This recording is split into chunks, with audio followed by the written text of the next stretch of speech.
Ceritanya mau sampai jam 9 ternyata 14 sampai jam 12 malam Sabtu.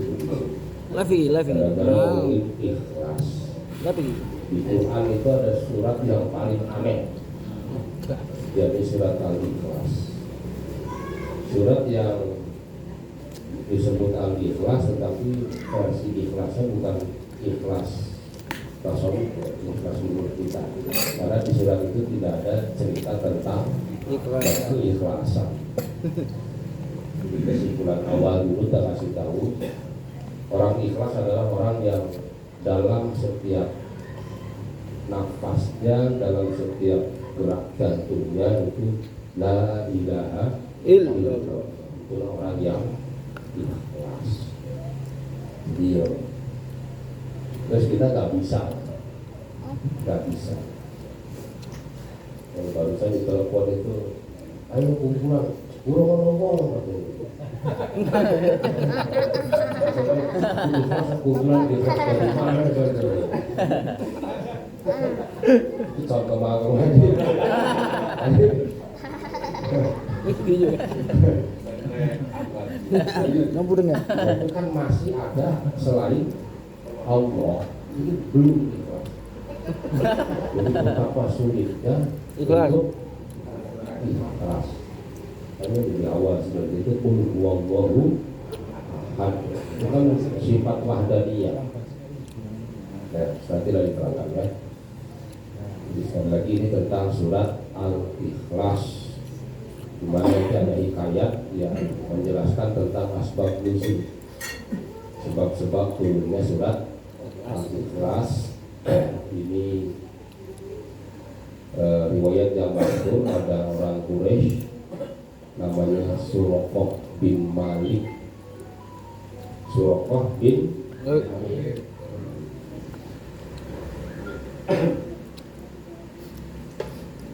Suraqah bin Malik adalah salah satu dari jeger-jeger Quraisy yang ikut sayembara. Yang disayembarakan adalah pembunuhan Nabi Shallallahu Alaihi Wasallam. Itu kejadiannya ketika Rasul hijrah, dan hadiahnya 100 ekor unta putih yang matanya hitam. Itu kalau zaman sekarang itu Rolls Royce apa tuh masih kalah. Terus Unta putih lurus bermata hitam itu jenis unta yang paling mahal. Saat itu barang mewah. Datang-datang bukan 100 sama Abu Jahal itu dipromosikan. Donasi kemana Abu Jahal? Pokoknya hidup atau mati bawa Muhammad. Siapa yang bisa membawa Muhammad itu dikasih 100 ekor unta. Salah seorang peserta namanya Waraqah, anaknya Pak Malik. Sekali lagi saya tegaskan, nama Abdullah, nama Abdurrahim, nama Malik itu ya di zaman Rasulullah yang Habib juga. Tapi itu nama Arab, ya bukan nama Islam, nama orang Arab.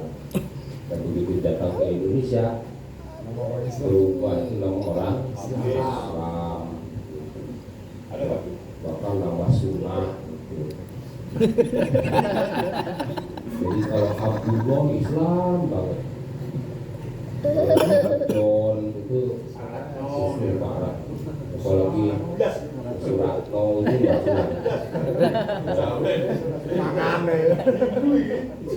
orang Arab belas. Artinya pikiran-pikiran yang tidak ilmiah. Ya, kalau yang ilmiah ya nama orang Arab. Kebetulan bahasa Arab itu kan sangat jelas. Ya sebetulnya ya, kalau dibilang apa tauhid ya, umpama Waraqah bin Malik, Malik itu kan artinya yang merajai. Kalau mimnya dibaca panjang, yang merajai. Kalau mimnya dibaca pendek, yang memilih. Malik bin Nas. Kalau mimnya dibaca pendek raja, kalau mimnya dibaca panjang merajai dan memiliki. Jadi Waraqah bin Naufal ikut sayembara, terus ya kebetulan takdirnya itu kok dia yang menemukan Nabi sedang kabur, sedang hijrah. Nah, akhirnya begitu dekat ke Rasulullah, sudah dekat itu kudanya itu dia ngurus pedang, tiba-tiba Rasul berdoa minta kepada Allah, terus saat itu tanah itu dibikin takluk kepada Rasul, sehingga ya Suraqah ini akhirnya terjerembab nyungsep sampai 2 kali. Ketika dia nyungsep pertama dia minta tolong, ya Muhammad tolong, saya janji kita damai, enggak jadi ya, ditolong sama Nabi. Jadi ya, karena Nabi ini punya sifat umi itu ya gimana ya, dibohongin dia Nabi ini. Kalau ada orang bohong sama Nabi, iya aja, oh iya. Jadi nggak ada sudon, nggak ada curiga, nggak ada apa, polos betul-betul polos. Tolong kita damai ya, sudah ditolong betul-betul. Begitu ditolong itu nggak lama ya, mau bunuh lagi. Akhirnya terjerembab lagi, ditelan bumi lagi. Yang pertama nyungsepnya sampai selutut, yang kedua nyungsep sampai pusat. Ya, akhirnya 2 kali ditolong Nabi. Setelah itu dia mendekat ke kanjeng Nabi, terus ya Muhammad, Tuhan itu terbuat dari apa sih kok sakti? Amin dahabin, amin fitotin, apakah dari emas atau dari perak? Terus datang malaikat Jibril. Rasulullah waktu itu lumayan lama, beliau menunggu gimana nerangin ini sama orang ini, ya, karena pertanyaannya Tuhan ini terbuat dari apa? Dari emas apa dari perak? Bisa seperti ini. Terus lama kemudian malaikat Jibril datang, qul ya Muhammad Allahu ahad, qul huwallahu ahad, Allahu samad, lam yalid wa lam yulad wa lam yakun lahu kufuwan ahad. Oke, ya karena yang membawa Quran yang malaikat Jibril kemudian dibacakan oleh Rasul Shallallahu Alaihi Wasallam, sekali baca masuklah hidayah ke hati Suraqah, kemudian nggak jadi bunuh, malah masuk Islam. Tapi Rasul suruh pulang, udah kamu pulang dan nggak usah cerita ke siapa-siapa ya, kamu udah jumpa saya. Ini Rasul pulang, tanya bulan kok ketemu ya, jadi dalil boleh bohong. Misalnya Jawa kayak ini, kalau misalnya belum Jawa yang nggak boleh. Kalau wajib ya, boleh. Ya,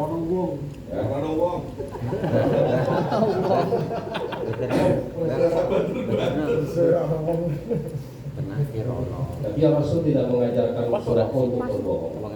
Dia hanya amanah kamu jangan bilang siapa-siapa. Nah, dalam istihadnya Suraqah itu kepikiran waktu nggak jumpa Nabi, ya, membedakan kecerdasan Nabi dengan kecerdasan selain Nabi. Nabi nggak mengajarkan bohong, tapi begitu sampai ke umatnya bohong. Jadi kalau ada orang ngaku Nabi, ya tandai aja, cari kawannya, teman dekatnya, kalau nggak tanya istrinya, dia pernah bohong, bakal jadi Nabi. Berarti palsu beneran. Nggak usah ditanya kitab sucinya, cukup perhatikan sidik, amanah, tabligh, empat saja. Ada orang Kamboja di ngaku Nabi, bawa sini tak tanya sama istrinya, Mbak ini pernah bohong, sering langsung batal jadi Nabi, langsung batal. Tarik SK-nya, bukan dia ini dibohong jadi. Langsung batal. Nah, di situ kemudian ketika itu ya tadi Rasul menjawab dengan surat Al-Ikhlas. Oke. Baik, kita lanjut. Menurut Sayyidina Ali bin Abi Thalib, maksudnya sanad nyambungnya ke Sayyidina Ali, kemudian sampai ke Rasulullah Sallallahu Alaihi Wasallam. Beliau bersabda, man qara'a qul huwallahu ahad, man siapa orangnya qara'a yang telah membaca itu man qul huwallahu ahad kepada ayat qul huwallahu ahad di akhirnya, artinya orang yang membaca surat Al-Ikhlas sampai khatam. Ba'da sholatil fajri, setelah sholat subuh. Ini setelah sholat subuh berapa kali? Asyara marrotin, 10 kali. Malu-malu. Rutin pada sholat subuh 10 kali. Maka lam yasil ilaihi dzambun fi dzalikal yaum, dia akan Allah jaga dari berbuat dosa sehari itu. Ini fadilah ya. Bahwa aku sehari 20 ya. Tapi dosa tuh hari di jalan saling kulhuwallahu ahad. Berarti kulhuwallahu ahad belum ada di hati, baru sampai ke lisan. Kalau di riwayat Imam Ahmad bin Hambal atau di kitab Musnad Ahmad itu sama, orang yang membaca 10 kali dalam sehari surat Al-Ikhlas itu fadilahnya banallahu baitan fil jannah. Allah akan bangunkan satu rumah di surga. Ternyata segampang itu dari rumah di surga. Enggak seribet kata berbalik. Harus ini. Ya, kalau kasih Rasulullah itu ya sangat simpel. Kalau pengen punya rumah di surga, tiap hari baca berapa kali? 10 kali surat. Apa? Apal khusus sisa Allah bukan. Jadi Rasul enggak kalau pengen punya rumah di surga. Orang masalah tuh sisa ayat. Jadi kita nggak kebagian. Artinya kalau kita jumpa riwayat-riwayat hadis seperti itu betapa Rasulullah Shallallahu Alaihi Wasallam dakwahnya menyentuh kepada umatnya yang paling buruk. Umpama ada umat Nabi buruk banget, bias nggak bisa ikrar aja nggak bisa, tapi al-ikhlas hafal, dia berhak masuk surga. Pakai garangan sih. Aman. Alhamdulillah. Hadir-hadir ini kan mana Pak? Bias. Ya. Jadi dia surga itu barang mewah. Tetapi Rasul menginginkan umatku yang paling kere aja bisa kebeli. Jadi gimana caranya sama Pak? Gampang Pak. Setiap hari apa? Al-Ikhlas 10 kali. Nah, kalau setiap hari Al-Ikhlas 100 kali, berarti rumahmu udah berapa di sini? Oke. Jadi tuan takur. Jadi sudah ya, jangan yang dipikir itu neraka terus. Aku neraka ya. Ya memang sekali-kali harus mikir supaya ada rasa takut, jangan walah pede surga sholat enggak, puasa enggak, kalau walah neraka. Sempurna. Ya, mau dibaca. Kalau pengen selamat dari alam kubur, rajin baca surat Al-Muluk atau Al-Lati dia pikir wa ma'ala kulli syai'in selamat dari azab. Dan itu memang betul hadis-hadis seperti itu sahih walaupun ada di hadis Fatih. Ya. Kalau di sini orang yang membaca 10 kali pagi-pagi, maka Allah jaga dari berbuat dosa. Jadi dosa itu nggak akan sampai ke dia. Lam yasin itu terputus, mau datang pun entah gimana caranya oleh Allah dibelokkan dengan keramatnya surat Al-Ikhlas. Kalau yang masyhur Al-Ikhlas itu sulusul Quran, yang paling masyhur ya. Al-Quran, Al-Ikhlas itu sepertiga dari Al-Quran.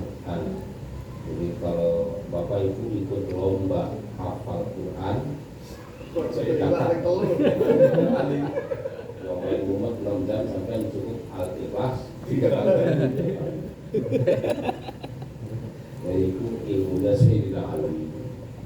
Itu Sayyidina Ali apa Quran bolak-balik, aksirnya juga lebih paham. Ya. Tapi yang sana tinggi. Dan sana.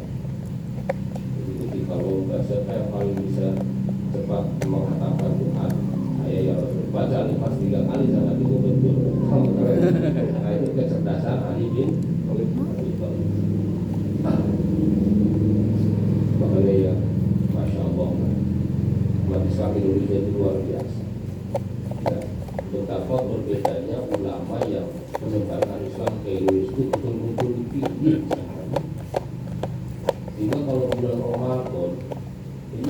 masjid itu berapa ratus kali khatam Quran.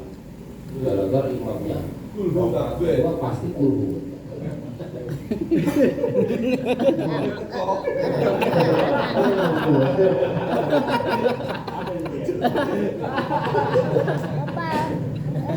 Iya, karena yang lain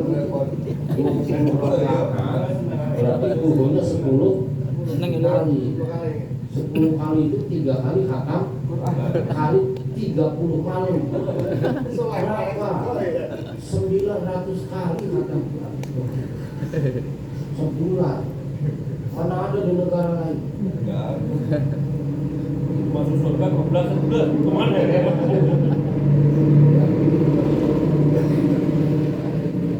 Jadi memang aulia-aulia yang punya spesialisasi entah seperti apa yang dikirim ke Nusantara.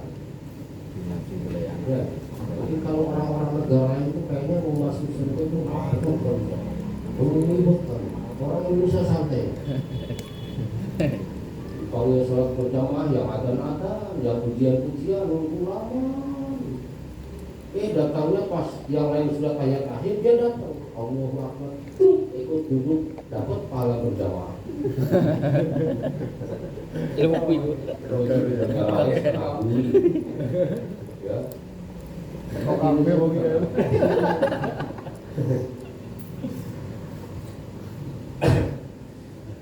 Jadi 10 kali ya. Insya Allah dijaga dari dosa, kemudian dibuatkan rumah di surga. Amin. Amin ya Rabbal alamin.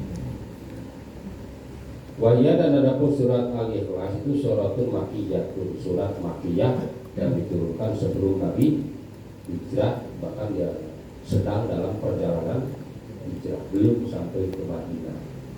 Jadi surat Makkiyah itu turunnya Nabi belum sampai ke Madinah. Yang bukan di Mekah. Kalau waktu sekolah kan surat Makkiyah adalah surat yang diturunkan di Mekah. Artinya Al-Ikhlas bukan di Mekah, sudah keluar dari kota Mekah, sudah jauh, sudah mau nyampe ke Madinah, tapi disebut Makkiyah. Artinya berarti surat bangsa Makkiyah adalah surat sebelum Rasul hijrah ke Madinah. Setelah Rasul hijrah ke Madinah itu disebut Madaniyah. Jadi yang umpama ada surat, ada nggak surat Madaniyah tapi turunnya di Mekah? Ini sih banyak. Idza jaa nasrullahi wal fath.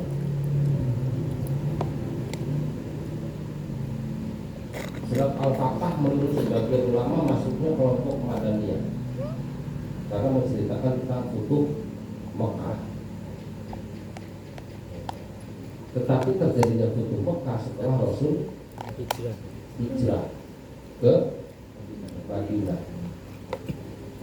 Nah, peristiwa futuh Mekah di Madinah atau di Mekah? Di Mekah. Tapi yang didengar nggak usah pusing, itu ada perbedaan pendapat ulama. Pokoknya sebagian mengatakan ini Madaniyah karena peristiwanya setelah hijrah.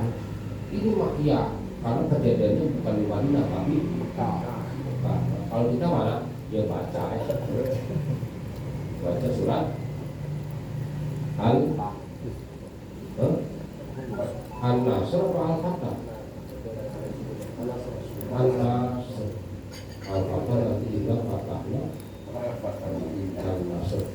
Kalau Al-Nasr itu rumpun Quran seperempat Al-Quran. Jadi 4 kali baca Idza jaa nasrullahi wal fath, khatam Quran sering.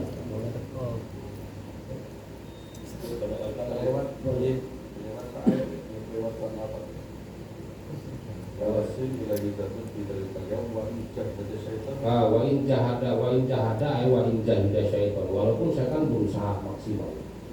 Jadi setan tuh lihat banget pengen berbuat,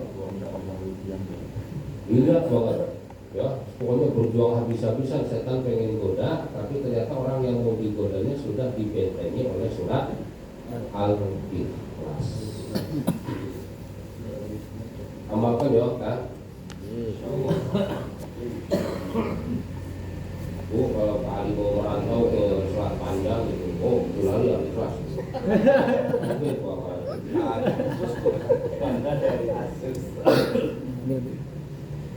Tapi jangan ping 10, ping 1000. 2022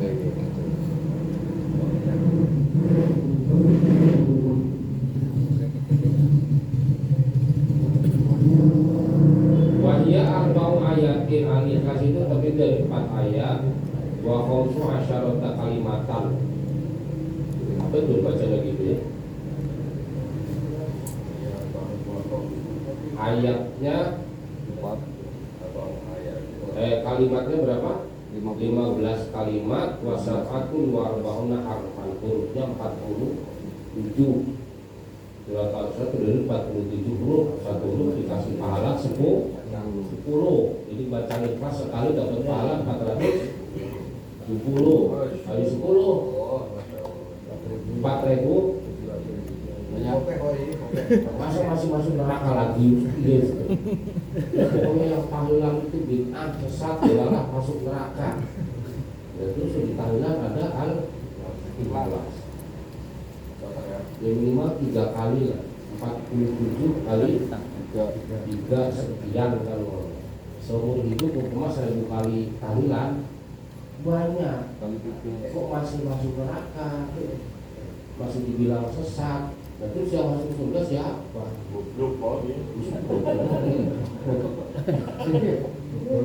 Belum yang baca Yasin 83 ayat. Berapa huruf Yasin? 3085 huruf. Ya, satu huruf dikasih pahala 10 sekali baca Yasin hatam. Berapa dapat pahala? banyak Oh, 30.850. Kalau malam Minggu Saban 3 kali. Banjir. Wah, Ya Allah. Banjir Dan pahala. hadisnya sok Kalau malam Jumat sekalian dah sampai. hadisnya sok Quran itu dibaca satu hurufnya diberi pahala 10. Mendengar saja, dengerin orang yang yasinan, kita nggak ikut baca, denger itu satu hurufnya diberi pahala 1. Besok ada yang praktek nih, dengar aja dia. Gulai-gulai itu. Ubay bin Ka'ab, dan dari Ubay bin Ka'ab radhiyallahu ta'ala anhu an Nabi sallallahu alaihi wasallam. Ini malah tuh enteng banget ya Allah, enak jadi umat Nabi. Man qara'a surat al-ikhlas marratan wahidatan, sekali saja baca al-ikhlas. Wa tiya minal ajri kamatan ajri mi'ati syahidin. Sekali saja itu dapat pahala seperti yang Allah berikan kepada berapa orang? 100 orang syuhada. Oke. Artinya pembacanya sambil dijiwai, dirasakan, kemudian diamalkan. Karena ya, ini nanti sambungannya dengan manqala la ilaha illallah dakhalal jannah wa in sarqa wa in zana. Orang yang misalnya mengucap la ilaha illallah, walaupun umpama kelakuan hidupnya masih berbuat dosa, dosa kecil, dosa besar, dosa kecil, itu masih surga. Sesuatu yang hakiki, kebenaran yang hakiki nggak bisa digagalkan oleh sesuatu yang majaz. Kayak Qur'an hari ini surat Tauhid, surat yang kondisi tentang la ilaha illallah. Kebenaran hakiki kamu baca sekali saja itu bisa mendapatkan pahala seperti pahalanya 100 orang syuhada. Artinya untuk bisa memasukkan, menjiwakan tidak ada Tuhan selain Allah lebih sulit timbang takbir. Perang itu gampang ya kayak gitu. Tinggal yang benar aja nyari musuhnya kan. Tapi untuk menjiwakan dalam hidup saya, dalam diri saya, setiap saya bergerak, setiap saya diam, mau tidur, mau melek, semuanya itu la ilaha illallah. Itu yang paling sulit. Jadi bandingannya itu nggak berbanding. Selama ini kan seakan-akan pahala yang paling hebat itu pahala maut syahid, tapi kalah sama orang yang bisa menjiwakan al-ikhlas. bahkan bolak balik perang itu nggak ikhlas, jelas nggak disebut syuhada, walaupun namanya Sudah. kalau ada orang yang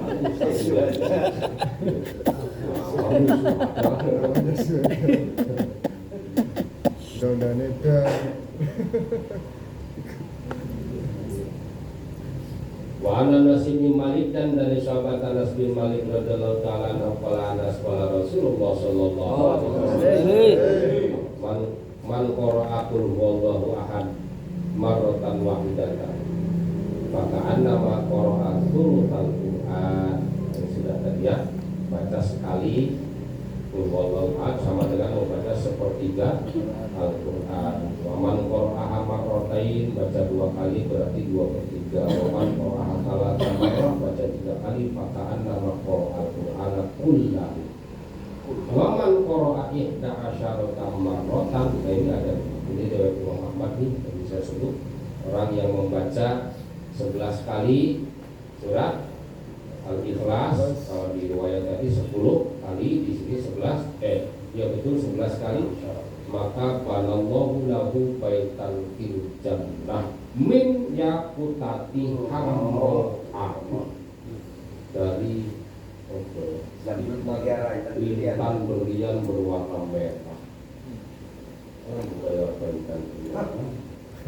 Ya cek aja lah di YouTube. Itu PCI lewat kok. Itu intan ya. Ini intannya intan surga. Dibuatkan rumah dari intan berlian yang berwarna merah. Berapa kali? Ya, 10. Ya, Jos. 10 kali. Langsung praktek kalau Allah mengalami apa? Walau siapa yang sholat khusyuk masuk surganya lebih dulu, ya monggo kalau bisa. Tangguh. Yes. Sholatnya nggak pernah khusyuk, tapi kalau sholat buat cari kelasnya 11 itu cara. Jangan khusyuk enggak. Murah. Sholatnya tetap jadi kendaraan ini. Tapi kendaraannya dihias yang bagus. Hiasannya pakai pakai kuliah ayyuhal kafirun, pakai idza nasrullahi. Jangan kewali. Hiasan itu bagus semua, tapi nggak ada yang dihias. Hari-hari kulhu ahad, sholat enggak, puasa enggak, kulhu ahad kali.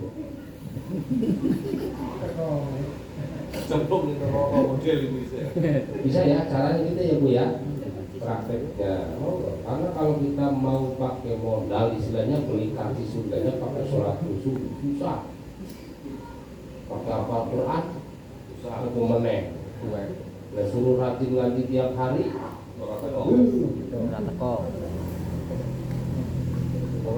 Kalau disuruh mondok ngaji 3 hari ngomong.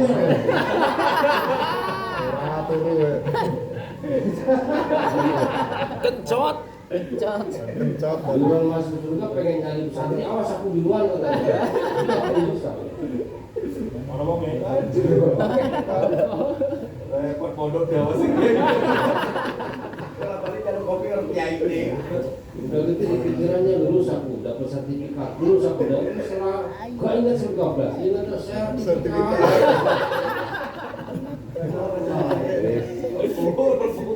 Kalau malaikat-malaiknya kawan saya harus kamu kayaknya. Soalnya kita belum kenal sama malaikat itu.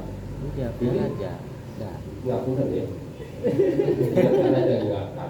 Sama sekali nggak kan. Artinya ada banyak sekali fasilitas-fasilitas yang oleh Rasul disampaikan. Dan pernah-pernik lah yang bisa menghiasi ibadah-ibadah wajib. Artinya ya kita harus berusaha biar ibadah wajib sempurna, tapi untuk orang lain tidak bisa. Ini manfaatkan kalau ibadah juga seperti 11 kali. Ya. Punya rumah di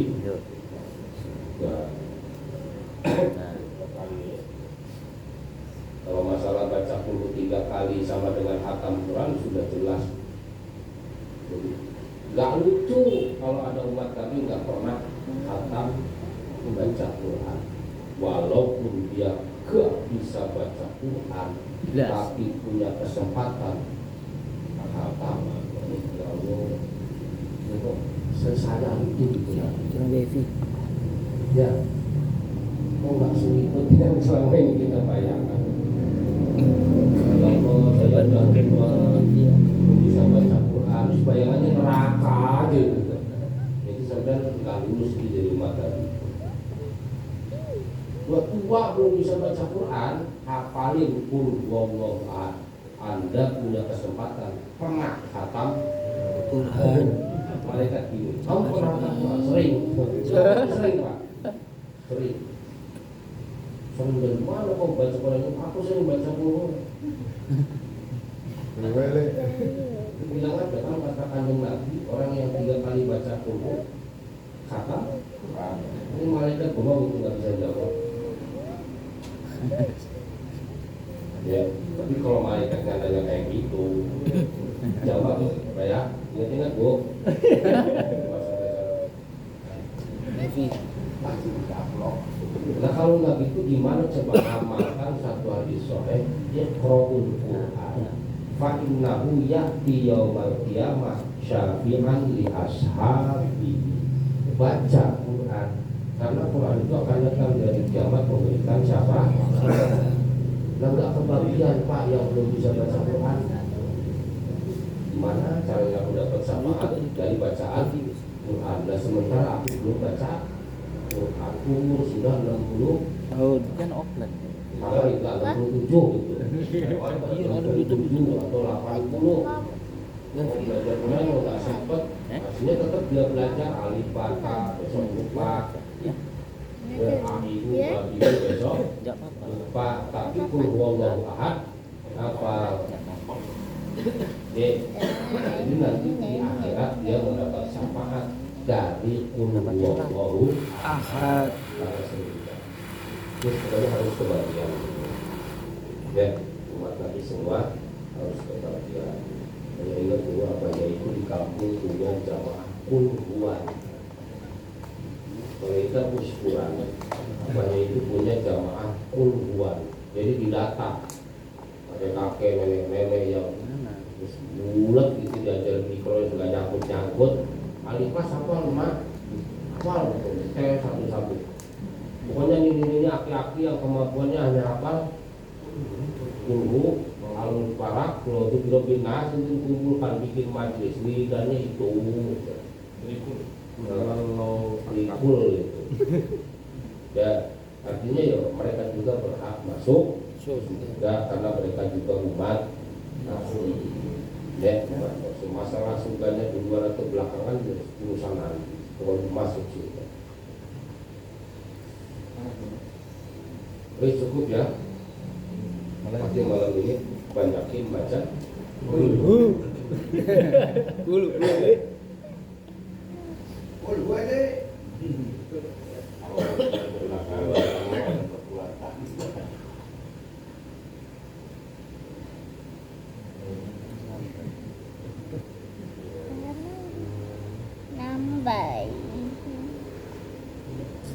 Dan kemudian di sini yang menarik ini sebetulnya ada juga satu dari Ibnu Abbas radhiyallahu anhu.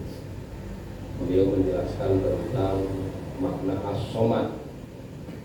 As-somad itu disifati oleh Ibnu Abbas adalah la jawfa lahu wa la yakula wa la yashroba. Walau kana mujawafan lahtaja ila syai'in wa huwa la yaqtadi ila syai'in bal kullu khalaiq muhtajuna ilaihi. Ini menjawab atau jawaban untuk orang-orang yang musyabbihah mujassimah. Kalau di Batam salah satunya kelompok yang seperti itu dikenal dengan nama Salafi. Mereka meyakini Allah itu punya tangan, tapi tidak sama dengan tangan makhluk. Allah itu bersemayam di atas, tapi tidak sama dengan bersemayamnya makhluk. Ya, dijawab dengan as-somad. Qul huwallahu ahad, Allahus somad. Menurut Ibnu Abbas, pada as-somad, Allah itu enggak ada perut, ya, enggak makan, enggak minum. Artinya Allah tidak boleh diberikan atau disematkan sifat-sifat yang mana sifat itu adanya di makhluk. Oke, berarti Pak, tangan itu kan bahasa sifat bagi makhluk, sehingga tidak boleh ditempelkan ke Allah, walaupun di ujungnya pakai, tapi tangan Allah beda dengan tangan makhluk, tambah penuh. Jadi kayak tangan Allah, tambah sesak, tambah jauh. Coba, ya Allah fawqa aydihim, tangan Allah di atas tangan mereka. Ya, jadi Allah itu memiliki tangan katanya, tapi tangan Allah berbeda dengan makhluk. Akhirnya pikiran Bapak Ibu gimana? Tangan makhluk kayak gitu, tangan monyet kayak gitu. Ini ada tangannya ya? Kambing? Enggak, disebutnya kaki semua gitu. Jadi seluruh makhluk yang memiliki anggota tubuh disebut tangan. Nah Allah tuh enggak kayak gitu tangannya. Tetap saja pikiran itu kayak apa ya? Dan itu enggak boleh. Yang seperti itu dihukumi kafir, batal tauhid tobat. Bisa masuk mujasimah, bisa masuk musyabbihah. Mujasimah itu menjisimkan Allah, menempelkan anggota-anggota yang ada tubuh yang ada di makhluk, ditempel-tempelin ke Allah. Jadi seakan-akan Allah itu jisim, jasmani, menjasmanikan Allah namanya mujasimah. Kalau musyabbihah menyerupakan Allah dengan makhluk. Maka kata Ibnu Abbas, jawab dengan Allahus somad. Ya, kalau ditafsir pemenakan, Allah itu tempat bergantung, bersandar. Tapi kalau Ibnu Abbas tidak, lebih kepada tauhid.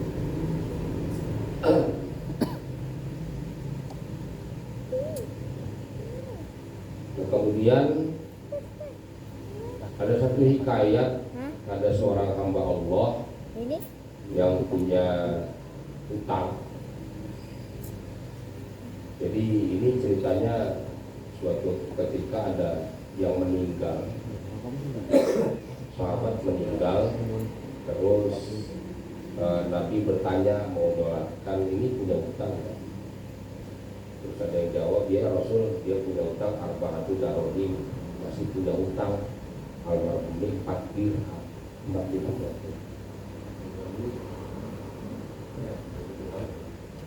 Nanti cari sendiri ya di handphone itu, 1 dirham berapa? Kalau nggak salah 1 dirham 5.000 atau berapa? 5.000. Ya, tapi ya dirhamnya bukan dirham mata uang zaman sekarang. Dinar dari emas, kalau dirham dari perak. Jadi umpama 1 dirham sekian gram perak, ya tinggal dihitung aja. Tapi nggak sampai puluhan juta. Ya kurang lebih 400 sampai 500 ribu. Terus belum bayar, keburu meninggal. Maka mendengar itu faqala Nabi alaihi salatu wassalam, sholat alaihi, kalian sholatkanlah. Shollu alaihi berarti artinya apa?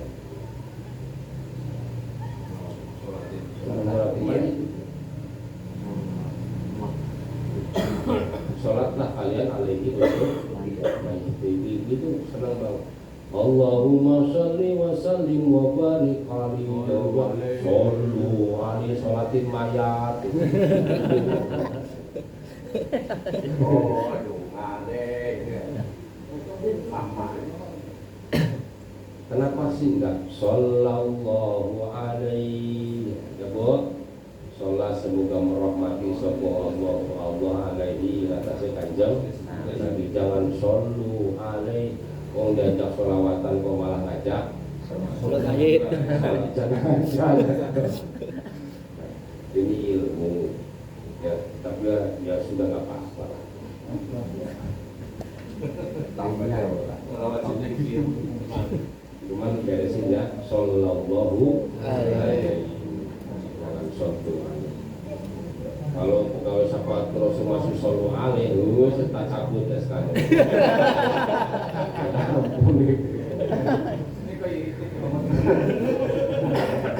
Solo hendaklah kalian mensalatkan balik pada jenazah. Sudah kalian saja salatkan. Kenapa Pak inilah usolli ala man kana alaihi dainun arba'atu darahim. Karena saya enggak boleh ya, enggak boleh mensalatkan orang yang mati masih bawa utang. Waktu ini sama Bukhari. Suruh bayar utang, jangan disolatkan. Orang yang matinya punya utang, enggak boleh disolatkan. Sempurna. Jadi ini hadis ini maksudnya masuk hadis bab targhib buat tarhib, motivasi dan ancaman ya. Saking kalau punya utang itu wajib dibayar, Nabi nggak mau nyolatkan kalau kamu mati masih punya. Nah terus apakah Nabi itu perintah sahabat jangan sholatkan? Ya. Buktinya sallu alaihi.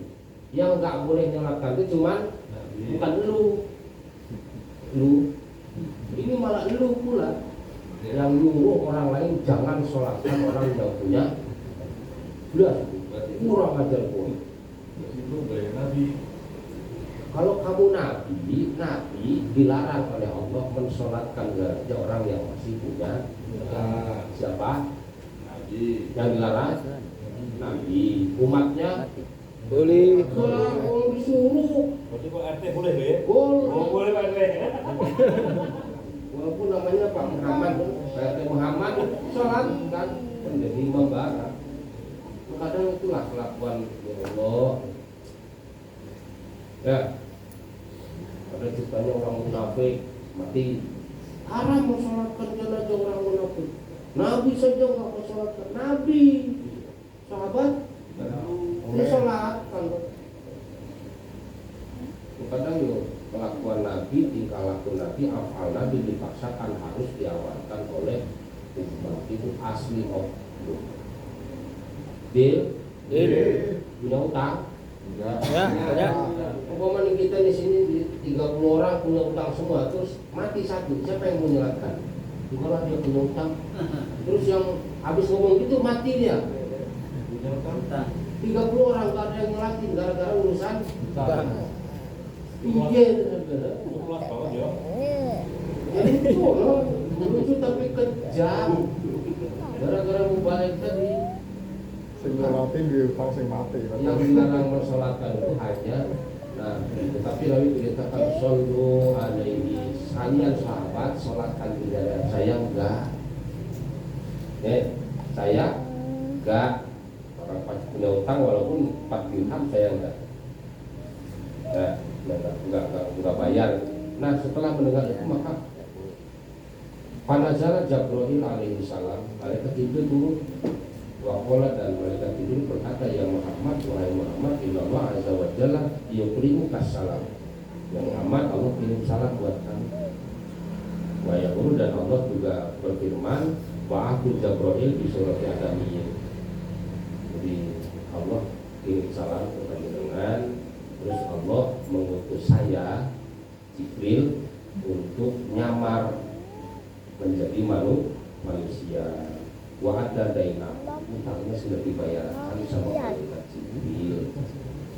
Ya, kan informasinya dia punya utang ya Rasul udah bayar belum? Ya sudah salatkan sama kalian, saya nggak mau ikutan. Ya, setelah itu Jibril datang, ya Muhammad, Allah titip salam ke jenengan, Allah sudah putus saya untuk nyamar jadi manusia untuk bayarkan utangnya. Jadi jenazah ini sudah dibayar, utangnya ada yang bayarin. Maka kemudian kata Jibril, Rasul sudah bangun sholatkan. Ya, bainahum makfurun, itu sudah diampuni sama Allah, utangnya sudah lunas. Ya, yakulu, dan kemudian Nabi SAW menghentikan atau bersabda, man shola ala janazatin ghafarallahu lahu.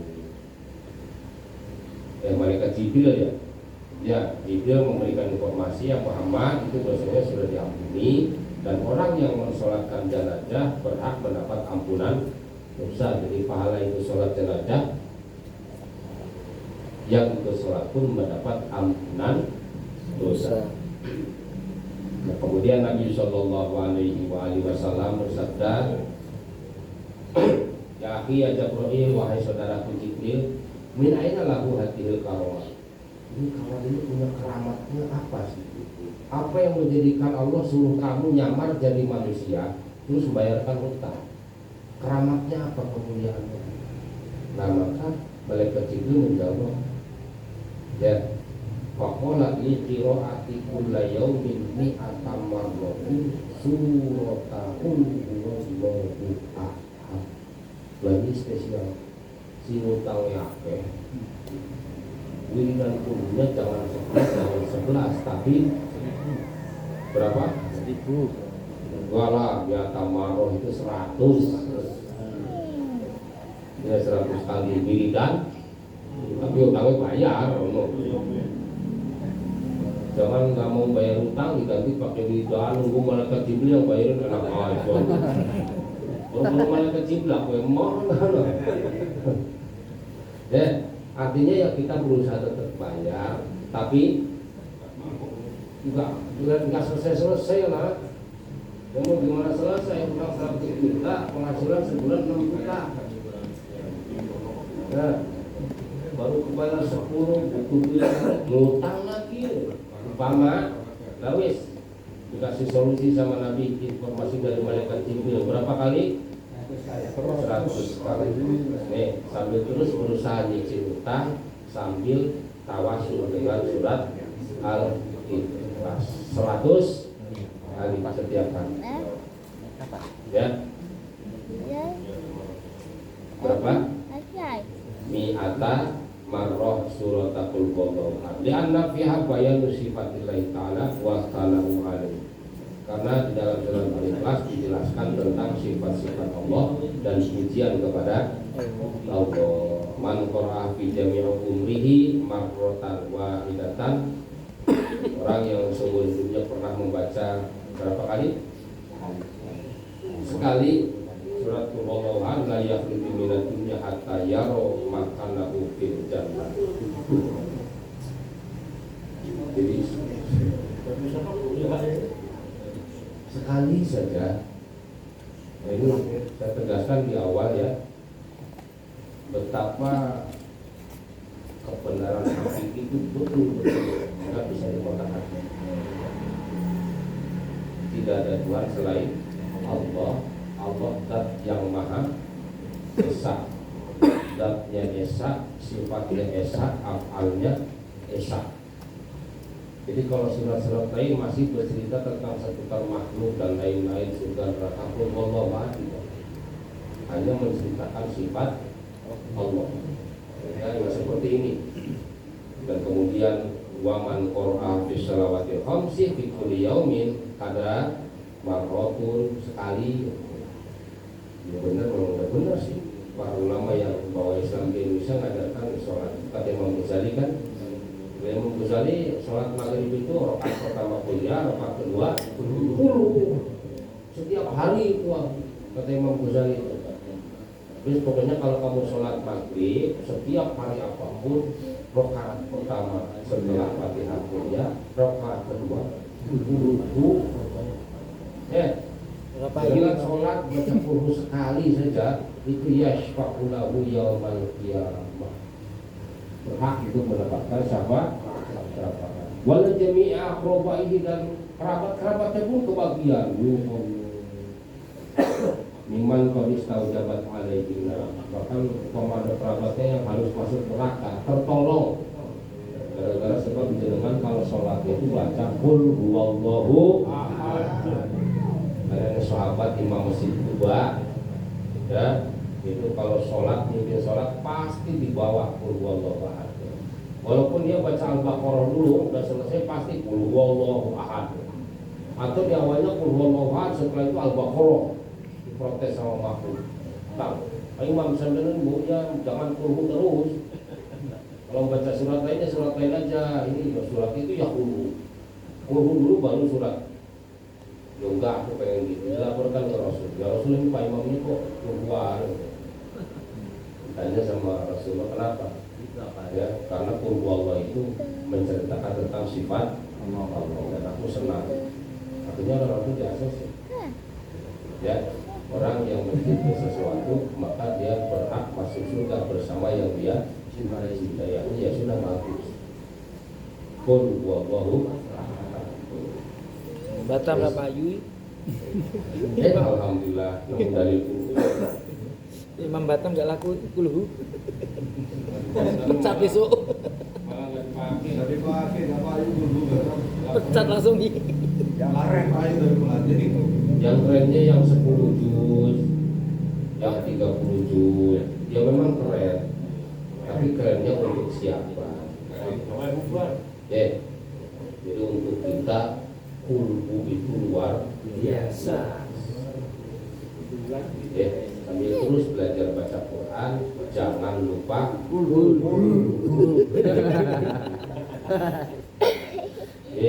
jadi masuk surganya jangan nunggu bisa baca Quran, tapi tetap belajar baca Quran.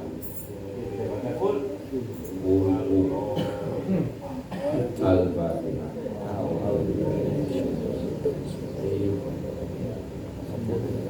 Iyyaka na'budu wa iyyaka nasta'in.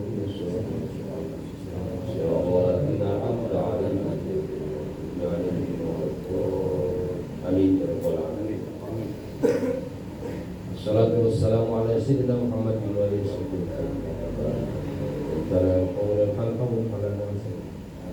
Allahumma khtim lana bis-sa'adati was-sifati. Allahumma anfa'na bima 'allamtana, Allahumma 'allimna alladhi yanfa'una. Allahumma faqihna faqih ahlana wa faqih lana. Sallallahu alaihi wasallam. Sallallahu alaihi wasallam Muhammad wa alihi wasallam. Alhamdulillah. Kalau yang hitungannya banyak itu tinggal diatur saja. Tadi kumpul 100 kali, dari kursi, banyak utang, ya. Itu bacanya setiap pada sholat berarti berapa? 20 kali. 5 kali sholat 100. Jangan sampai dulu atau kita pun jatuh takbir. Berapa kali? Nggak selesai. Ya, misalnya di setting itu yang penting dalam 24 jam itu ada 100 kali baca Quran.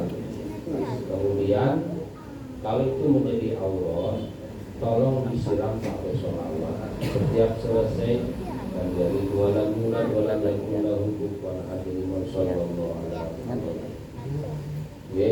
Supaya artinya apa? Softwarenya nggak komplek. Karena kalau ayat Quran Asmaul Husna itu jadi sudah jadi aurat. Ini apa? Seterusnya Harus itu concern banget. Ya, jadi supaya nggak jeblek, siram pakai sallallahu alaihi wasallam. Itu siram biar nggak konslet lah. Tilas. Nanti aku pulang disalahkan kadang-kadang. Fungsi sholawat kalau jenengan lagi aurat Asmaul Husna atau ayat Quran, walaupun cuma Bismillahirrahmanirrahim, umpama 1000 kali umpama ini, itu hitunglah umpama 10 kali Bismillah, tutup dulu. Allahumma sholli ala sayyidina Muhammad Adam. Turun lagi ya, halus nih. Dan mudah-mudahan manfaat barokah. Allahumma bila komite yang mau ke musyawarah idarah monggo ya, tetap kita harus saling dukung. Nanti sampai sana mau jadi pengurus, alhamdulillah.